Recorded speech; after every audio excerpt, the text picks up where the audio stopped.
Magandang araw sa lahat at ngayon ay pag-aaralan natin o pag-uusapan natin ang review sa mabisang komunikasyon para sa darating na exam, Part 2. So narito ang ating mga pag-aaralan, elemento ng malinaw at magkakaugnay na komunikasyon, mga estratiya sa pamamahala ng pag-uusap, magalang at kooperatibong komunikasyon, panandang pangugnay, pag-aayos ng ideya, intrapersonal, at hindi verbal na komunikasyon. Unahin natin sa tatlong elemento upang maging malinaw at magkakaugnay na komunikasyon. Kumbaga, kailangan natin ito na format o balangkas upang kumpleto ang ating isusulat o sasabihin. Una ay ang kailangan natin na yung isusulat natin ay may panimula o introduction. Binabanggit natin ano ang paksa, ano ang layunin. Pangalawa ay ang katawan na kung saan dito binabanggit ang mga paliwanag, mga ebidensya at mga halimbawa.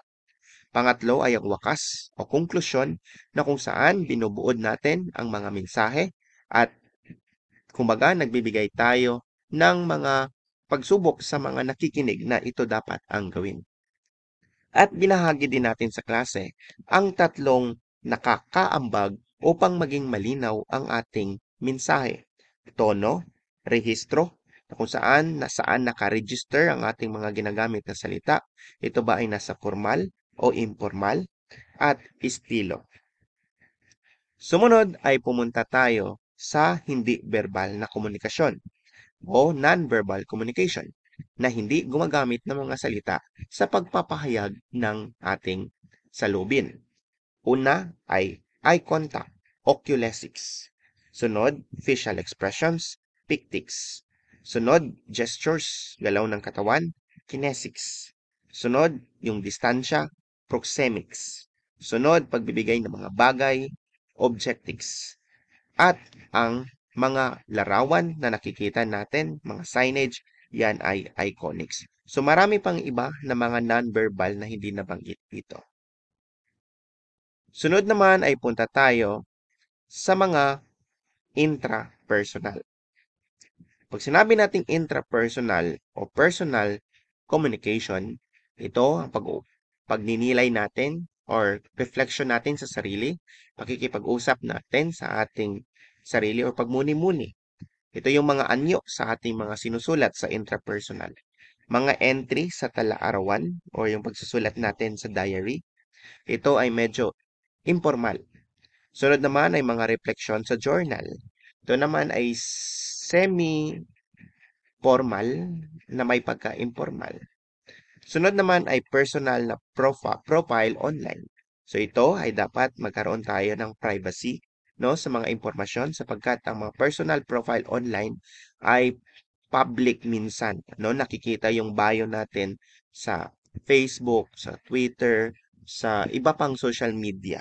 So dapat ingat tayo sa pagbahagi ng ating mga personal profile sa online. Sumunod naman ay punta tayo sa mga panandang pangugnay. Ang mga panandang pangugnay o mga cohesive device ay ginagamit natin upang maging malinaw ang ating sinulat o ating sinabi dahil magkakaugnay-ugnay ang ating mga pangungusap at mga salita. Narito ang mga ilang halimbawa ng mga cohesive device.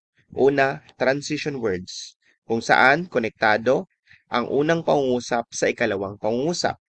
Ginagamit kadalasan ang transition words sa pagsulat ng salaysay o sa paggawa ng research.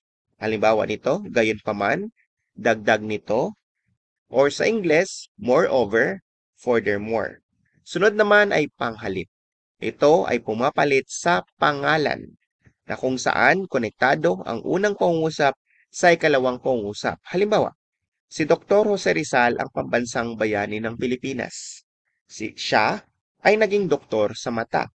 So, ibig sabihin, ang unang pangungusap ay konektado sa ikalawang pangungusap dahil sa panghalip na ginamit natin siya, na kung saan ito ay tumutukoy doon sa pinag-uusapan sa unang pangungusap. Malinaw. Sunod ay mga conjunction, na kung saan ay kinukonekta natin ang sugnay na makapag-iisa sa sugnay na di makapag-iisa. Ano mga halimbawa ng mga pangatnig? Kung, pero, dahil, sapagkat. Pang-angkop, na kung saan kinokonekta natin ang pang-uri sa pangalan o pangalan sa pang-uri. Susunod naman ay ang pangawing, na kung saan kinokonekta natin ang simuno sa panahuri. Ngayon ay pupunta tayo sa magalang at kooperatibong komunikasyon. Ano ang kaibahan? Pagsasabi ng salamat, ito ay nasa magalang. Pag sinabi nating magalang na komunikasyon, you are polite sa iyong kausap, mas matanda sa iyong kausap mo. Or kahit kaedad mo, pwede tayong maging magalang. Depende sa sitwasyon, konteksto. Sa kooperatibo, pwede tayong magpasalamat, no? Kung nakuha natin, naging maayos ang takbo ng usapan. Aktibo, ito naman ay mapupunta siya sa kooperatibo. Dito banda ay mapupunta sa kooperatibo. Dapat aktibo tayong nakikiusap sa isa't isa. Yan ay nagpapakita ng kooperatibo. Magkakaroon ng pagkakaunawaan sa isang meeting o pagpupulong kung may kooperatibo. Dahil ito ay may sinusunod na mga layunin. At itong positibo, maging positibo tayo, yung pananaw natin sa isang tao para maging magalang, at maging positibo tayo para magkaroon tayo ng magandang cooperative na pakikipag-usap. Dito naman, itong tatlo ay mapupunta sa magalang. Yung pagsabi natin ng paumanhin sa kausap natin, yung paggalang natin sa personal space ng isang tao, at maging sensitibo tayo sa ating mga ginagamit na salita. So yan yung kaibahan ng magalang na komunikasyon at kooperatibong komunikasyon. So ngayon naman ay punta tayo sa mga estratehiya sa pamamahala ng pag-uusap. So mayroon tayong marami, no? Pito. Meron tayong topic nomination. Sunod ay topic restriction. Sunod ay topic control. Sunod naman ay topic shifting. Sunod naman ay turn taking. Sunod ay repair. And sunod naman ay feedback giving. So ito yung ating mga estratehiya sa pamamahala ng pag-uusap. So ano naman ang topic nomination o nominasyon ng paksa? Ito ay pagpapakilala ng bagong paksa sa isang pag-uusap. Sumunod naman ay ang paghihigpit ng paksa. Ito ay isang estratehiya sa komunikasyon na ginagamit upang limitahan ang saklaw ng talakayan sa isang particular na paksa. Ibig sabihin, sasabihin ng speaker na ito lang yung ating pag-uusapan ukol sa problema natin sa flood control project. So, yan yung limit, kumbaga. Sumunod naman ay ang control or topic control. So, ito ay tumutukoy sa kakayahan ng isang tagapagsalita na panatalihin o patnubayan ang daloy ng talakayan. So, ano ang halimbawa ng topic control? Halimbawa, salamat sa inyong mungkahing tungkol sa daloy ng programa. Ngayon, pakinggan natin mula sa logistics team ang tungkol sa mga materyales na kakailanganin nila. So nagkaroon ng pagkontrol sa audience na dapat tayong makinig sa pag-uusapan. Sumunod naman ay punta tayo sa paglilipat ng paksa or topic shifting, no? Ito ay kakayahang maayos na lumipat mula sa isang paksa patungo sa isa pa habang pinanatili ang koneksyon ng ideya. So, yan yung ating topic shifting. Sumunod naman ay ang turn taking or pagpapalitan ng salitaan. Ito ay ang pag-alam kung kailan dapat magsalita at makinig. Sunod ay pagwawasto o repair, isang estratehiya upang itama ang maling nasabi, hindi naunawaan, o malabong pahayag. Sumunod naman ay ang pagbibigay, una, or tugon, feedback. So ito ay napakadali, no? Ito ay pagbigay ng tugon tulad ng tama, maganda iyan, naiintindihan ko.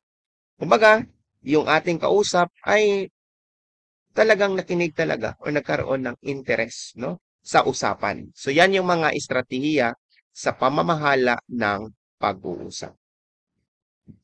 At panghuli ay ang pag-aayos ng ideya. So sa pag-ayos ng ideya, kailangan natin itong gawin upang maging malinaw ang ating sasabihin o isusulat. Brainstorming, magkolekta tayo ng ideya, ano ang dapat gawin natin. Pagbabalangkas, mag-outline tayo ng ano yung isusulat natin na main idea, ano kaya ang ating mga ebidensya na isusulat. Sumunod ay ang paggamit ng topic sentences or paksang pangungusap upang maging malinaw lalo ang ating isusulat. Pasensya sa mali ang spelling. Sumunod ay magbigay tayo ng suportang detalye. At panguli, iakma natin ang wika na gagamitin sa isang konteksto. At hindi ko nabanggit sa review yung pagre-revisa. Kailangan nating mag-revise, no? Para maging maganda yung ating isinulat at sinabi. Una, i-check muna natin sa sarili natin o ipa-check sa isang tao o expert. Pangalawa, i-check natin ang grammar, yung bantas, yung structure ng sentence kung tama. Pangatlo, alisin natin ang mga hindi na kailangan na idea. Pang-apat, itugma natin yung ating objective sa ating audience. At panghuli, ay i-edit natin ang structure at yung flow ng ating isusulat o sasabihin. So, narito ang mga type of test. Para sa English, identification, 10 points. Multiple choice, 20 to 30 points. Test sa Filipino naman ay mayroon tayong tatlong bahagi ng exam. Tama o mali, test 3. Test 4, maraming pamilian, multiple choice. And test 5, checklist. And don't forget, huwag niyong kalimutan na capital letter at gumamit lamang ng ballpen na itim o asul. Ito yung sa tama o mali sa Filipino. Basahin at unawain ang bawat pahayag at ang sumusunod na pagpipilian sa ibaba. Isulat sa loob ng kahon ng tamang sagot. 2 puntos bawat bilang.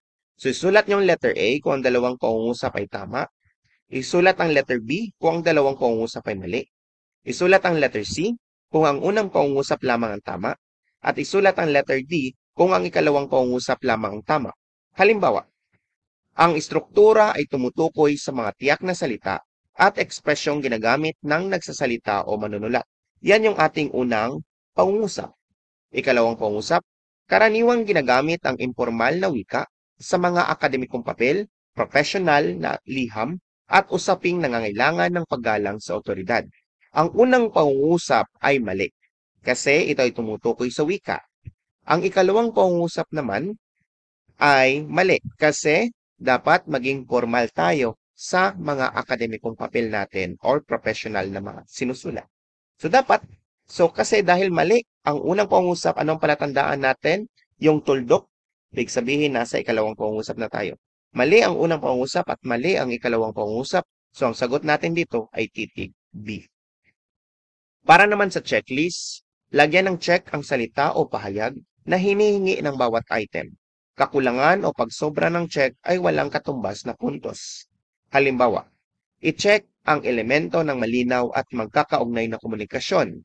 Saan dyan? Okay, tama. Meron yung katawan. Ang sunod naman, tama. Wika. At panghuli naman, okay, tama ang estruktura. So, ibig sabihin, ito ang ating kailangan. Mali ito. I'm sorry, mali yung sagot ko. So, kung ganito ang sinagot ninyo sa exam, mali ito siya.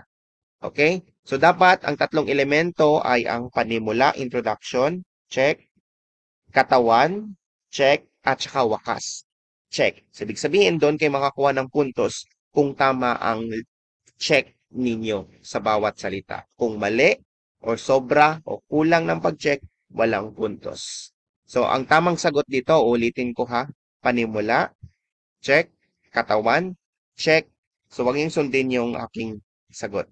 At wakas, check. So, itong tatlo ha, ang sagot natin. Maraming salamat.